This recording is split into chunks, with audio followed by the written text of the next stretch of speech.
समझ में आए। सो यहाँ पर है स्पीड। स्पीड क्या होती है? The distance travelled by a body per unit time. किसी भी बॉडी या किसी भी ऑब्जेक्ट द्वारा पर यूनिट टाइम में जितना भी डिस्टेंस ट्रेवल किया गया हो उसी को कहा जाएगा स्पीड। अगर स्पीड को मैथमेटिकली एक्सप्रेस करना हो तो ये सिंपली हो जाएगा स्पीड इक्वल्स टू में distance upon time. So speed का फॉर्मूला हो जाएगा स्पीड इक्वल्स टू में डिस्टेंस अपॉन टाइम। बिल्कुल यही हमारी डेफिनेशन भी है। पर यूनिट टाइम में जितना भी डिस्टेंस कवर किया गया हो उसी को कहा जाता है स्पीड।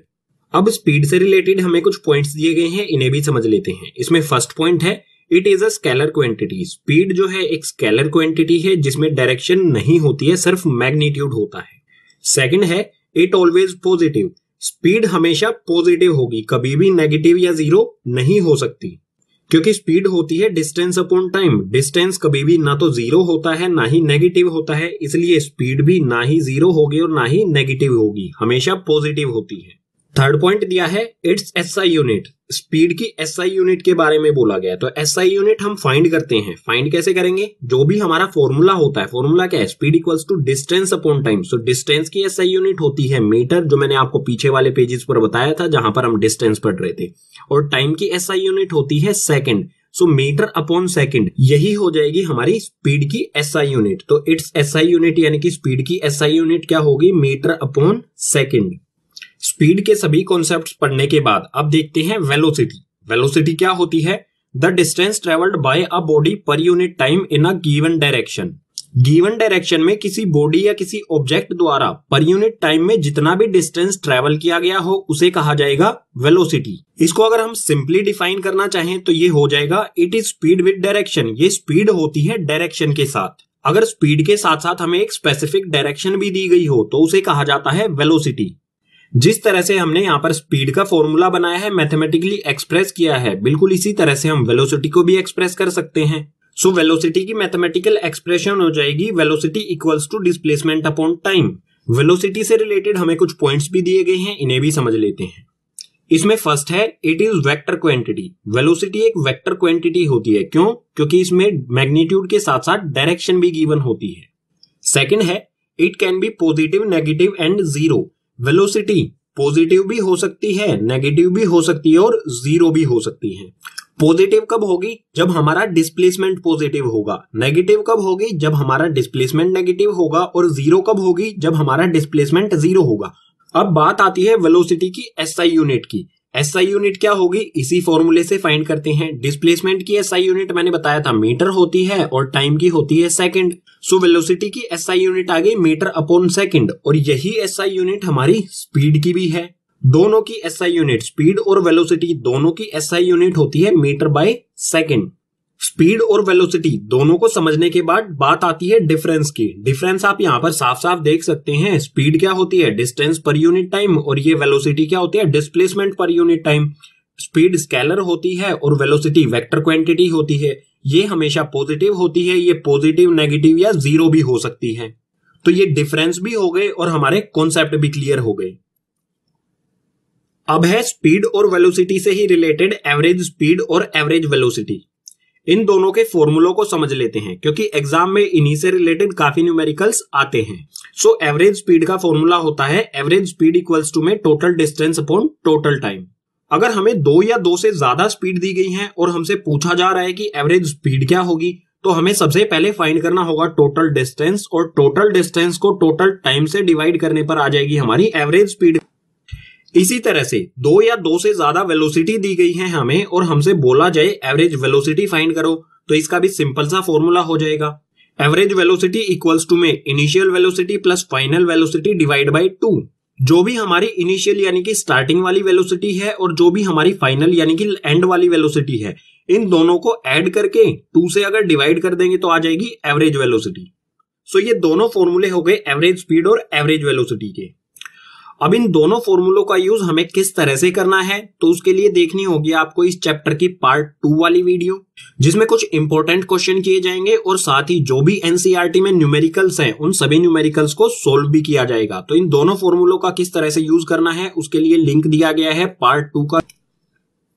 डिस्टेंस, डिस्प्लेसमेंट, स्पीड और वेलोसिटी को समझने के बाद चैप्टर में नेक्स्ट कॉन्सेप्ट आता है टाइप्स ऑफ मोशन। जो भी मोशन है उसके टाइप्स। सो मोशन के टोटल 2 टाइप्स होते हैं, उसमें फर्स्ट होता है यूनिफॉर्म मोशन और सेकंड होता है नॉन यूनिफॉर्म मोशन।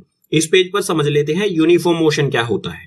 सो यूनिफॉर्म मोशन में हमें दिया है when a body travels equal distance in equal interval of time then the motion is said to be uniform motion। अगर कोई बॉडी या कोई object equal interval of time यानी कि इक्वल टाइम में इक्वल डिस्टेंस कवर करे तो ऐसे मोशन को कहा जाएगा यूनिफॉर्म मोशन। एग्जांपल से समझ लेते हैं। सो यहाँ पर नीचे की तरफ हमें दिया गया है टाइम, सुबह का टाइम है 9 AM, 10 AM, 11 AM और 12 AM, और ऊपर की ओर हमें यहाँ पर दिया गया है डिस्टेंस। सो ये 0 किलोमीटर, ये 100 किलोमीटर, ये 200 और ये 300 किलोमीटर। सपोज कीजिए ये ट्रक अपनी मेन पोजीशन यानी कि 0 किलोमीटर से 9 बजे चलना स्टार्ट करता है। जब इसने चलना स्टार्ट किया तो उसके 1 घंटे बाद यानी कि 10 बजे इसने डिस्टेंस कवर कितना कर लिया, ये आ गया यहाँ पर। सो 0 से चला था, 100 पर पहुंच गया 1 घंटे में, तो डिस्टेंस कवर किया इसने 100 किलोमीटर। बिल्कुल इसी तरह से 10 बजे यहां पहुंचा, फिर 1 घंटे बाद यानी कि 11 बजे ये पहुंच जाता है यहां पर।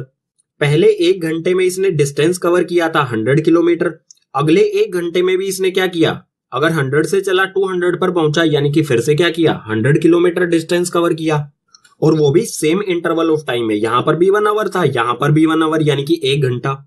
इसके बाद 200 से चल के ये पहुंच जाता है 300 किलोमीटर पर, और यहां पर पहुंचता है 12 बजे। तो यहां पर भी 1 आवर का टाइम इसने कंज्यूम किया, और टोटल डिस्टेंस कितना ट्रेवल किया, यहां पर भी 200 से लेके 300 यानी कि 100 किलोमीटर। तो आप देख सकते हैं पहले वाले आवर में ये 100 किलोमीटर चला, नेक्स्ट वाले आवर में ये 100 किलोमीटर चला, उससे अगले आवर में भी ये कितना चला, 100 किलोमीटर, यानी कि इक्वल इंटरवल ऑफ टाइम में ये इक्वल डिस्टेंस कवर कर रहा है। तो इस तरह के मोशन को कहा जाता है यूनिफॉर्म मोशन। अब अगर यूनिफॉर्म मोशन को ग्राफिकली शो करना हो तो वो किस तरह से किया जाएगा। सो सपोज कीजिए ये ग्राफ है, ये हमारी एक्स एक्सिस जिस पर हमने लिया है टाइम, और ये वाई एक्सिस जो है डिस्टेंस। तो अगर यूनिफॉर्म मोशन का ग्राफ बनाया जाए तो वो बिल्कुल एक स्ट्रेट लाइन में जाएगा। बिल्कुल स्ट्रेट लाइन अगर हो तो इस तरह के मोशन को कहा जाता है यूनिफॉर्म मोशन। मोशन का सेकेंड टाइप होता है नॉन यूनिफॉर्म मोशन। सो इसमें हमें दिया है when a body travel unequal distance in equal interval of time it is said to be non-uniform motion। कोई ऑब्जेक्ट या कोई body equal interval of time यानी कि इक्वल टाइम में अनइक्वल डिस्टेंस अगर कवर करे तो इस तरह के मोशन को कहा जाएगा नॉन यूनिफॉर्म मोशन। इसे भी एक एग्जांपल से समझ लेते हैं। सपोज कीजिए ये ट्रक है, अपनी मेन पोजीशन यानी कि 0 से ये चलना स्टार्ट करता है 9 बजे, 1 घंटे बाद यानी कि 10 बजे ये पहुंच जाता है यहां पर, और इसने डिस्टेंस कवर किया अब 70 किलोमीटर। सो फर्स्ट आवर में इसने डिस्टेंस कवर किया 0 से 70 यानी कि 70 किलोमीटर। इसके 1 घंटे बाद यानी कि 11 बजे मान लीजिए ये पहुंच जाता है यहां पर, और अब ये अपनी मेन पोजीशन से आ गया है 200 किलोमीटर दूर। अब फर्स्ट आवर यानी कि पहले घंटे में ये टोटल चला था 70 किलोमीटर, और सेकंड आवर यानी कि 10 से 11 बजे के बीच ये कितना चला, अगर 200 में से 70 को माइनस कर देंगे तो ये आ जाएगा 130 किलोमीटर। पहले घंटे में ये सिर्फ चला 70 किलोमीटर, उससे अगले घंटे में ये चला 130 किलोमीटर। यहां पर टाइम तो बिल्कुल, यहां पर भी 1 आवर था, यहां पर भी 1 आवर था, टाइम तो बिल्कुल इक्वल था, लेकिन इसने डिस्टेंस जो कवर किया वो अनइक्वल था। अगर इक्वल इंटरवल ऑफ टाइम में अनइक्वल डिस्टेंस कवर करे तो इस तरह के ही मोशन को कहा जाता है नॉन यूनिफॉर्म मोशन। अब बात आती है नॉन यूनिफॉर्म मोशन का ग्राफ किस तरह का होगा। सो ये हमारी एक्स एक्सिस यानी कि टाइम और वाई एक्सिस यानी कि डिस्टेंस। नॉन यूनिफॉर्म मोशन का ग्राफ कभी भी स्ट्रेट लाइन में नहीं होगा, स्ट्रेट लाइन नहीं होनी चाहिए, बाकी किसी भी तरह की लाइन हो सकता है ये जिगजैग हो, इस तरह से हो सकता है ये कर्व्ड लाइन में हो इस तरह से, और हो सकता है कर्व्ड लाइन डाउनवर्ड भी हो। स्ट्रेट लाइन अगर नहीं है ग्राफ पर तो इस तरह के मोशन को ही कहा जाता है non uniform motion. Straight line के अलावा किसी भी तरह की लाइन होगी तो। अब आगे बढ़ने से पहले देख लेते हैं सिंबल्स। जो भी हमारी फिजिकल क्वांटिटीज थी, जो भी हमारी टर्म्स थी, उनके सिंबल्स क्या होंगे। अलग अलग बुक्स में अलग अलग सिंबल्स हो सकते हैं, लेकिन हमें फॉलो करना है एनसीईआरटी को। जो भी एनसीईआरटी में सिंबल्स दिए गए हैं उन्हीं के बारे में डिस्कस करेंगे। सो यहां पर दिया है सिंबल्स। इसमें हमारी फर्स्ट फिजिकल क्वांटिटी है डिस्टेंस। डिस्टेंस का सिंबल होता है स्मॉल एस। जहां पर भी स्मॉल एस लिखा होगा हमें समझ जाना है वहां पर डिस्टेंस की बात हो रही है। इसके बाद है डिस्प्लेसमेंट। डिस्प्लेसमेंट का सिंबल होता है डेल्टा एस। जो ये ट्रायंगल बनाया है ये है डेल्टा, इसे कहा जाता है डेल्टा, और इसके बाद एस, ये हो गया डिस्प्लेसमेंट का सिंबल। इसके बाद है इनिशियल वेलोसिटी। इनिशियल वेलोसिटी या इनिशियल स्पीड दोनों का एक ही सिंबल होता है और ये होता है स्मॉल यू। स्मॉल यू से हम रिप्रेजेंट करेंगे इनिशियल वेलोसिटी या फिर इनिशियल स्पीड को। इसके बाद है फाइनल वेलोसिटी। फाइनल वेलोसिटी का सिंबल होता है स्मॉल वी। फाइनल वेलोसिटी या फिर फाइनल स्पीड, इन दोनों का एक ही सिंबल होता है स्मॉल वी। अब टाइम, टाइम का सिंबल होता है स्मॉल टी। और इसके बाद है एसिलरेशन। एसिलरेशन का सिंबल होता है स्मॉल ए। और जो हमारी स्पीड या फिर वेलोसिटी होती है, ये भी प्रेजेंट स्पीड या प्रेजेंट वेलोसिटी होती है। सो इन दोनों का सिंबल भी हो जाएगा स्मॉल वी। स्पीड और वेलोसिटी, इन दोनों का सिंबल भी हो गया हमारा स्मॉल वी। अब यहाँ पर एक पॉइंट और क्लियर कर देता हूं, जो भी स्पीड या वेलोसिटी है, इन दोनों को हम एक दूसरे की जगह पर यूज कर सकते हैं, क्योंकि इनमें माइन्यूट सा डिफरेंट होता है। सो अगर सिंबल्स की फॉर्म में हम फॉर्मूला लिखना चाहें तो किस तरह से लिखेंगे? जैसे यहां पर दिया है speed equals to distance upon time, तो स्पीड का फॉर्मूला क्या होगा? स्पीड होता है हमारा v इक्वल्स टू में डिस्टेंस होता है हमारा यहाँ पर स्मॉल s, तो v इक्वल्स टू में s अपॉन में टाइम का होता है t। तो हमारा फॉर्मूला बन जाएगा कुछ इस तरह से। इसी तरह से आप अलग अलग फॉर्मूलों को सिंबल्स की फॉर्म में भी लिख सकते हैं।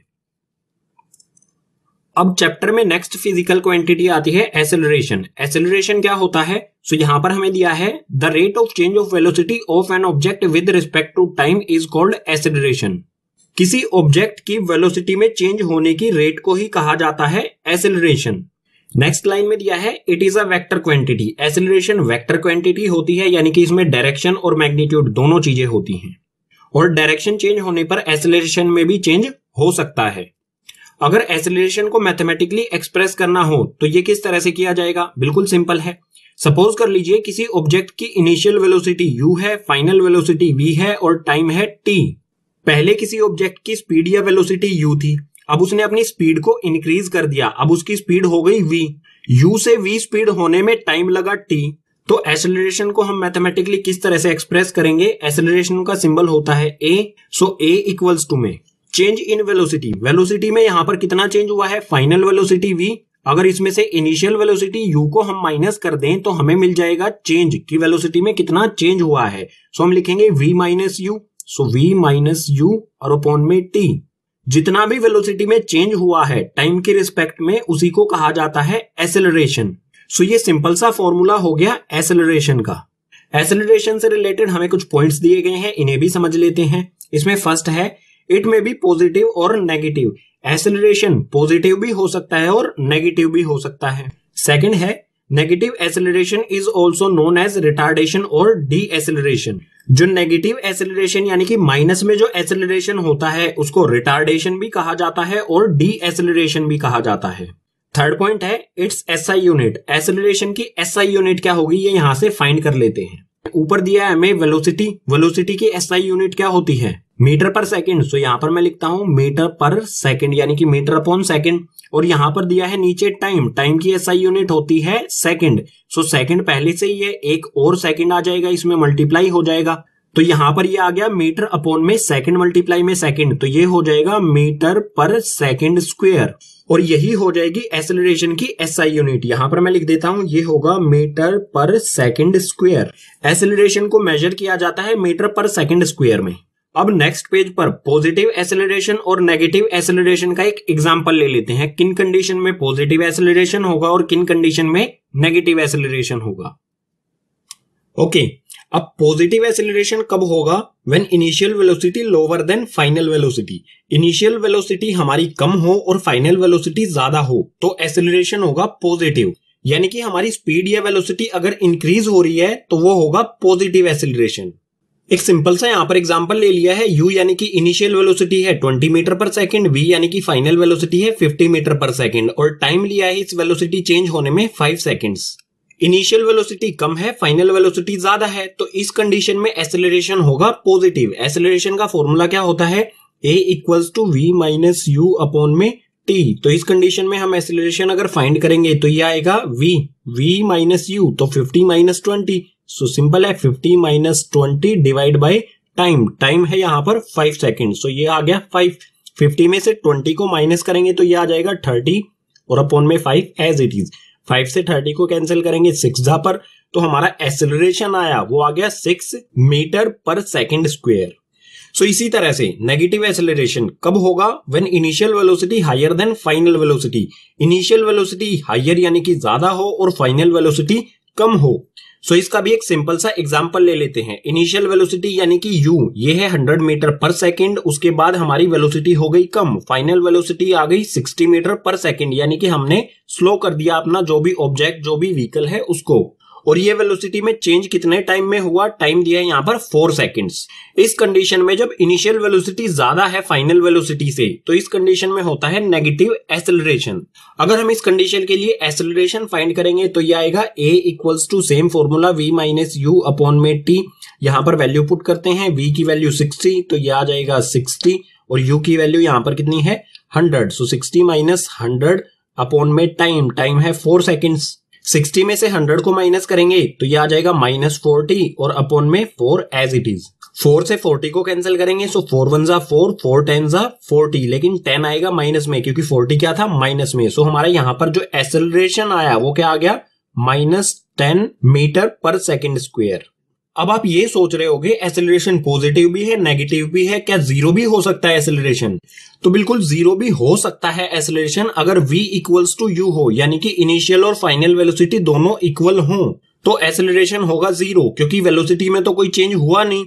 चैप्टर में नेक्स्ट कॉन्सेप्ट है graphical representation of motion. Motion को ग्राफ पर किस तरह से शो किया जाता है, रिप्रेजेंट किया जाता है। सो दो तरह से किया जाता है इसमें, फर्स्ट है डिस्टेंस टाइम ग्राफ पर और दूसरा है velocity time graph. Velocity time graph को हम नेक्स्ट पेज पर समझेंगे, इस पेज पर समझ लेते हैं डिस्टेंस टाइम ग्राफ के बारे में। सो डिस्टेंस टाइम ग्राफ दो तरह का होता है, एक एक करके समझ लेते हैं। इसमें फर्स्ट है हमारा ये वाला, डिस्टेंस को हम शो करेंगे एस से और टाइम को शो करेंगे हम स्मॉल टी से। ये सिंबल्स मैं पीछे पढ़ा चुका हूं। सो इस वाले ग्राफ पर हमने इस एक्सिस को ले लिया है टाइम लिया है हमने यहाँ पर सेकंड्स में, आप मिनट्स में या फिर आवर्स में भी ले सकते हैं, कंडीशन के अकॉर्डिंग जो भी हमें क्वेश्चन में दी होगी उसके अकॉर्डिंग यहाँ पर यूनिट ले सकते हैं। इसी तरह से इस वाली एक्सिस पर हमने लिया है एस यानी कि डिस्टेंस जो कि है मीटर्स में, इसमें भी हम अलग अलग यूनिट ले सकते हैं, सेंटीमीटर ले सकते हैं, किलोमीटर ले सकते हैं, कंडीशन क्वेश्चन की कंडीशन के अकॉर्डिंग। जब भी किसी ग्राफ पर एक एक्सिस डिस्टेंस हो और दूसरी एक्सिस पर टाइम हो तो ग्राफ की जो लाइन रिप्रेजेंट करती है यानी कि ये वाली लाइन ग्राफ जो हमें शो करेगा वो शो करेगा स्पीड या फिर वेलोसिटी को। दोनों सेम थिंग होते हैं, स्पीड और वेलोसिटी बिल्कुल एक जैसे ही होते हैं। तो ये जो लाइन हमें शो कर रही है, ये जो ग्राफ हमें शो कर रहा है, ये शो कर रहा है स्पीड या फिर वेलोसिटी यानी कि v को। और अगर ये लाइन बिल्कुल स्ट्रेट है तो इस तरह के ग्राफ को कहा जाएगा यूनिफॉर्म स्पीड या फिर यूनिफॉर्म वेलोसिटी। बिल्कुल स्ट्रेट है क्योंकि जितना टाइम कंज्यूम कर रहा है उतना ही डिस्टेंस भी ट्रेवल कर रहा है। सपोज कीजिए हमें ये पॉइंट ए दिया गया है और ये पॉइंट दिया गया है बी, हमें फाइंड करना है कि ए से बी तक कितनी वेलोसिटी होगी। सो बिल्कुल सिंपल है, हम फाइंड करेंगे जब ये ए पॉइंट पर था तो इसने कितना टाइम ट्रेवल किया था, इसको मान लेंगे। यहां से हम एक वर्टिकल लाइन ड्रॉ करेंगे जिसे मान लेंगे हम T1 और इसी तरह से बी पॉइंट से भी हम टाइम एक्सिस पर एक वर्टिकल लाइन ड्रॉ करेंगे, इसे मान लेंगे हम T2। जैसे हमने यहाँ पर वर्टिकल लाइंस ड्रॉ की हैं बिल्कुल उसी तरह से हॉरिजॉन्टल लाइंस ड्रॉ करेंगे S यानी कि डिस्टेंस वाली एक्सिस पर। सो यहां से ये कर दिया मैंने, ये हो गया S1 और B से यहां पर ड्रॉ किया, ये हो गया S2। इस तरह के ग्राफ से रिलेटेड न्यूमेरिकल्स भी हैं बुक में, तो न्यूमेरिकल्स के लिए पार्ट 2 जरूर देखने हैं क्योंकि उससे आपका कॉन्सेप्ट बिल्कुल क्लियर हो जाएगा। तो ए से बी तक अगर हमें वेलोसिटी यानी कि स्पीड निकालनी है तो फॉर्मूला क्या बनेगा हमारा, सबसे पहले v यानी कि स्पीड हो जाएगी हमारी। ये कैसे फाइंड करेंगे हम, v का फॉर्मूला क्या होता है हमारा, speed equals to distance upon time, ये होता है v equals to s upon t, ये फॉर्मूला होता है।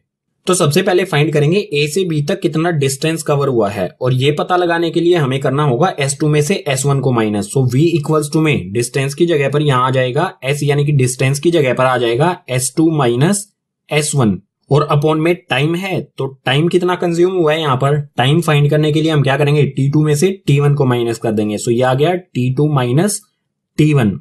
यूनिफॉर्म स्पीड या यूनिफॉर्म वेलोसिटी से रिलेटेड हमारा एक नया फॉर्मूला आ गया है जो कि ग्राफिकल प्रॉब्लम्स को सोल्व करने में हमारी हेल्प करेगा। सो ये फॉर्मूला आप अच्छी तरह से याद रखें। अब डिस्टेंस टाइम ग्राफ में हमारा सेकंड टाइप आता है, ये यहां पर भी हमारा ये डिस्टेंस वाली एक्सिस है, ये टाइम वाली एक्सिस है, T for time, S for distance. जो हमारी ये वेलोसिटी वाली लाइन है ये स्ट्रेट नहीं है, अगर ये स्ट्रेट नहीं है तो इस कंडीशन में होगी नॉन यूनिफॉर्म स्पीड या फिर नॉन यूनिफॉर्म वेलोसिटी। चाहे ये अपवर्ड मूव कर रही हो चाहे ये डाउनवर्ड मूव कर रही हो, तो दोनों कंडीशन में अगर स्ट्रेट नहीं है तो ये होगा नॉन यूनिफॉर्म स्पीड या फिर non uniform velocity. Distance time graph से रिलेटेड हमारे जो भी कॉन्सेप्ट से वो हो गए हैं कंप्लीट। अब नेक्स्ट पेज पर देखते हैं वेलोसिटी टाइम ग्राफ। सो अब है velocity time graph. Velocity time graph भी दो टाइप के होते हैं, फर्स्ट और सेकंड। फर्स्ट वाले को समझते हैं पहले। यहां पर हमें दिया है ये है टाइम एक्सिस और ये है वेलोसिटी या फिर स्पीड एक्सिस। यहां पर स्पीड हमें दी गई है मीटर पर सेकंड में। जो वेलोसिटी टाइम ग्राफ पर स्लोप होता है, इस लाइन को कहा जाता है स्लोप ऑफ ग्राफ। तो ये स्लोप शो करता है हमें एक्सेलरेशन को। बिल्कुल इसी तरह से सेकंड वाले ग्राफ में भी यहाँ पर टाइम है, यहाँ पर वेलोसिटी है, तो ये स्लोप शो करेगा सेम एक्सेलरेशन को। जब भी हमारा वेलोसिटी टाइम ग्राफ होगा तो ये वाली लाइन यानी कि स्लोप ऑफ द ग्राफ हमें शो करेगा एक्सेलरेशन को दोनों कंडीशन में। लेकिन इन दोनों में डिफरेंस क्या है? इसमें तो एक्सेलरेशन नहीं हो रहा है, लेकिन इसमें एक्सेलरेशन हो रहा है। किस तरह से? एक्सेलरेशन क्या होता है? वेलोसिटी में चेंज होना। यहां पर आप देखो वेलोसिटी जो है वेलोसिटी की लाइन के परपेंडिकुलर है, यानी कि टाइम एक्सिस के पैरेलल है ये स्लोप। अगर वेलोसिटी में कुछ इंक्रीमेंट होता है तो ये स्लोप कुछ इस तरह से होता, ऊपर की ओर जा रहा होता। लेकिन ये स्लोप बिल्कुल टाइम एक्सिस के पैरेलल है, यानी कि वेलोसिटी में कोई भी बढ़ोतरी नहीं हो रही है। ना तो वेलोसिटी बढ़ रही है, ना ही वेलोसिटी कम हो रही है, बिल्कुल सेम है। तो इस तरह के मोशन को कहा जाता है यूनिफॉर्म मोशन, वेलोसिटी जब कांस्टेंट हो। अब यहां पर सेकंड कंडीशन में आप देख सकते हैं टाइम जैसे जैसे बढ़ रहा है इसी तरह से वेलोसिटी भी इंक्रीमेंट हो रही है। और ये जो एक्सेलरेशन वाली लाइन है यानी कि स्लोप ऑफ द ग्राफ है, ये बिल्कुल अगर स्ट्रेट लाइन में है तो इस तरह के मोशन को कहा जाएगा यूनिफॉर्म एक्सेलरेटेड मोशन। क्योंकि यहां पर वेलोसिटी में बिल्कुल सेम रेट से हो रहा है इंक्रीमेंट, और सेम रेट से इंक्रीमेंट हो रहा है तो इसे कहेंगे यूनिफॉर्म एक्सेलरेटेड मोशन। ये तो हो गया स्लोप ऑफ द ग्राफ यानी कि एक्सेलरेशन के बारे में। लेकिन इसमें एक इंपॉर्टेंट पॉइंट आता है, वेलोसिटी टाइम ग्राफ से हम डिस्टेंस भी फाइंड कर सकते हैं। कैसे फाइंड करेंगे? सपोज कीजिए जो ये स्लोप ऑफ द ग्राफ है इस पर हमें दो पॉइंट दिए गए हैं, ये पॉइंट है ए, ये पॉइंट है बी। हमें फाइंड करना है ए से बी तक कितना डिस्टेंस कवर हुआ। तो ए से नीचे की तरफ एक परपेंडिकुलर लाइन ड्रॉ कर देंगे टाइम एक्सिस पर, बिल्कुल इसी तरह से बी से भी एक परपेंडिकुलर लाइन ड्रॉ कर देंगे टाइम एक्सिस पर। जहां पर भी ये टाइम एक्सिस पर टच करेगी इन पॉइंट्स को कुछ भी नाम दे देंगे। सपोज कीजिए हमने सी और डी नाम दे दिया। अब डिस्टेंस क्या होगा?